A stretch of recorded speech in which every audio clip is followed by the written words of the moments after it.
મારા વાલા વૈષ્ણવોને પવિત્ર એકાદશીના જય શ્રી કૃષ્ણ. મારા ગુરુદેવ શ્રી વ્રજભૂષણ લાલજી મહારાજને દંડવત પ્રણામ. જય શ્રી કૃષ્ણ. પવિત્ર અગિયારસની વાર્તા. એક સમયે શ્રી મહાપ્રભુજી એક રાતે તળાવ પાસે બેઠા હતા. ત્યારે તેઓ ખૂબ જ ઉદાસ હતા. તે શ્રાવણ મહિનાની 11 હતી. તેઓ વિચારતા હતા કે આ કલયુગમાં જીવ કલયુગના પ્રભાવથી દોષથી ભરેલો છે અને પ્રભુ તો અત્યંત સુકોમળ છે, તો જીવને પ્રભુની સન્મુખ કેવી રીતે કરવા? ત્યારે મધ્યરાત્રિએ શ્રી ઠાકોરજી ગોકુળચંદ્રમાજીના સ્વરૂપથી ઘાટ પર પ્રગટ થયા. શ્રી ઠાકોરજી મહાપ્રભુજીને આજ્ઞા કરી, હે વલ્લભ, આપ ચિંતામાં કેમ છો? તમે કેમ ઉદાસ છો? મહાપ્રભુજીએ ઠાકોરજીના દર્શન કર્યા અને કહ્યું, હે પ્રભુ, આપની આજ્ઞા થઈ છે તો દૈવી જીવોનો ઉદ્ધાર કરવાની, પરંતુ જીવ તો દોષયુક્ત છે, એમને આપની સન્મુખ કેવી રીતે લાવવું? ત્યારે શ્રી ઠાકોરજીએ બહુ સરસ વાત કહી, હે વલ્લભ, તમે લોકોને મારી પાસે લાવો, તેમને પંચાક્ષર મંત્ર શીખવો, તેમને મારી સાથે બ્રહ્મ સંબંધ કરાવો, પછી એ જીવ દોષ મુક્ત થઈ જશે. પછી કદાચ આપ એમનો હાથ છોડી શકો, પણ હું તો ક્યારેય નહીં છોડું. આ જ વાણી સિદ્ધાંત રહસ્યના રૂપમાં પ્રગટ થઈ. મહાપ્રભુજી તે દિવસે એટલે કે પવિત્ર એકાદશીના દિવસે પોતાના હાથે સૂતરના 360 તારનું કેસર રંગમાં રંગેલું પવિત્ર શ્રી ગોકુળચંદ્રમાજીને ધરાવ્યું. પછી મિશ્રીનો ભોગ ધરાવ્યો. તે સમયે શ્રી ઠાકોરજીના દર્શન કરતાં કરતાં મહાપ્રભુજીએ એક સુંદર કીર્તન લખ્યું, જેનું નામ મધુરાષ્ટકમ છે. પવિત્રા શબ્દનો અર્થ પવિત્ર છે. પુષ્ટિ માર્ગમાં શ્રી ઠાકોરજીને જે પવિત્રા ધરાવાય છે તે સૂતર કપાસના 360 દોરાની બનેલી માળા હોય છે. જોકે એ જરૂરી નથી કે બધા જ પવિત્રામાં 360 દોરા હોય. શ્રી ઠાકોરજીને ઘણા પ્રકારના પવિત્રા ધરાવાય છે. શ્રી હરિરાયજી મહાપ્રભુએ પવિત્રા મંડન નામના એક ગ્રંથમાં પવિત્રાનું મહત્ત્વ સમજાવ્યું છે. 360 દોરાવાળા પવિત્રામાં 180 ગાંઠો બાંધવામાં આવે છે. જે રીતે જપમાળામાં 108 ગાંઠો હોય છે, આ ગાંઠો ભગવત ભજન અને ભાવને દ્રઢ બનાવે છે. શ્રી ઠાકોરજીને જે વિવિધ પ્રકારના પવિત્રા ધરાવાય છે તે નીચે મુજબ છે.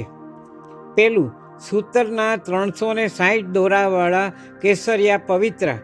બીજું, રેશમથી બનેલા વિવિધ રંગના પવિત્રા, જેમ કે લાલ, વાદળી, પીળા અને કેસરિયા. અને ત્રીજું, સોના અને ચાંદીના તારથી બનેલા બાદલા પવિત્રા કરી અને દ્વારકાધીશ પ્રભુને કાંકરોલીને ધરાવાય છે. પવિત્રામાં 360 દોરા કેમ હોય છે તેનું પણ એક ખાસ કારણ છે. પૂર્ણ પુરુષોત્તમ શ્રી કૃષ્ણ 16 કળાઓના સ્વામી છે. તેમની લીલાઓમાં 6 ઋતુઓમાં વહેંચાયેલી છે. તેથી 16 અને 6 વડે ગુણવાથી 96 આવે છે. તેને 3 પ્રકારના ભક્તો રાજસ, તામસ અને સાત્વિક વડે ગુણવાથી 288 થાય છે. તેમાં 12 મહિના ઉમેરતા 300 થાય છે અને પછી 1 કલાકની 60 મિનિટ ઉમેરતા કુલ સંખ્યા 360 થાય છે. આ જ કારણ એ છે કે શ્રી ઠાકોરજીને 360 દોરાવાળા પવિત્રા ધરાવાય છે. કેટલાક લોકો પવિત્રામાં ગાંઠો પણ બાંધે છે. આ પવિત્રામાં 24 ગાંઠો બાંધવામાં આવે છે, જે વર્ષની 24 એકાદશીનું પ્રતીક છે. આ રીતે દરેક ગાંઠ એક એકાદશીનું સ્મરણ કરાવે છે અને પ્રભુ પ્રત્યેના આપણા ભાવને મજબૂત બનાવે છે. 24 ગાંઠવાળા પવિત્રા ઉત્તમ ગણાય છે. 12 કે 8 ગાંઠવાળા પવિત્રા પણ હોઈ શકે, પણ આપણા પ્રભુ તો ઉત્તમ વસ્તુ જ સ્વીકારે છે. તેથી તેમને 24 ગાંઠવાળા પવિત્રા જ અર્પણ કરવા જોઈએ. પવિત્રા અર્પણ કરવાનું ફળ. શાસ્ત્રો કહે છે કે પવિત્રા પહેરાવવાથી ભગવાનની ભક્તિ મળે છે. સ્ત્રીઓ અને પુરુષોને સારું નામ અને પુણ્ય મળે છે.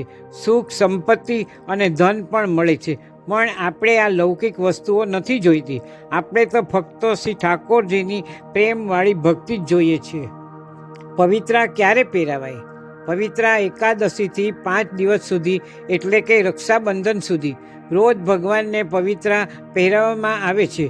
જો કોઈ કારણસર આ 5 દિવસમાં ન પહેરાવી શકાય તો જન્માષ્ટમી સુધી પણ પહેરાવી શકાય. જો જન્માષ્ટમી સુધી પણ ન પહેરાવી શકાય તો દેવ પ્રબોધિની એકાદશી સુધી પણ પહેરાવી શકાય છે. આનો અર્થ એ છે કે બધાય ભક્તોએ ભગવાનને પવિત્રા અવશ્ય પહેરાવવા જોઈએ, કારણ કે જો પવિત્રા ન પહેરાવવામાં આવે તો આખા વર્ષની સેવા સફળ માનવામાં આવતી નથી. મર્યાદા માર્ગમાં શાસ્ત્રો અનુસાર ભગવાનને વર્ષના દરેક દિવસે અલગ અલગ વસ્ત્ર પહેરાવવાના હોય છે, પરંતુ પુષ્ટિ માર્ગમાં નિયમો અને ક્રિયાઓ કરતાં ભક્તોનો ભાવ વધારે મહત્ત્વનો છે. તેથી પુષ્ટિ માર્ગમાં શ્રી ઠાકોરજીના શૃંગાર અને વસ્ત્રો એક વર્ષમાં ઘણી વખત પુનરાવર્તિત થાય છે. જય શ્રી કૃષ્ણ. શ્યામ સુંદર શ્રી યમને મહારાણી કી જય. વલ્લભાધીશની જય. ગિરિરાજ ધરણની જય.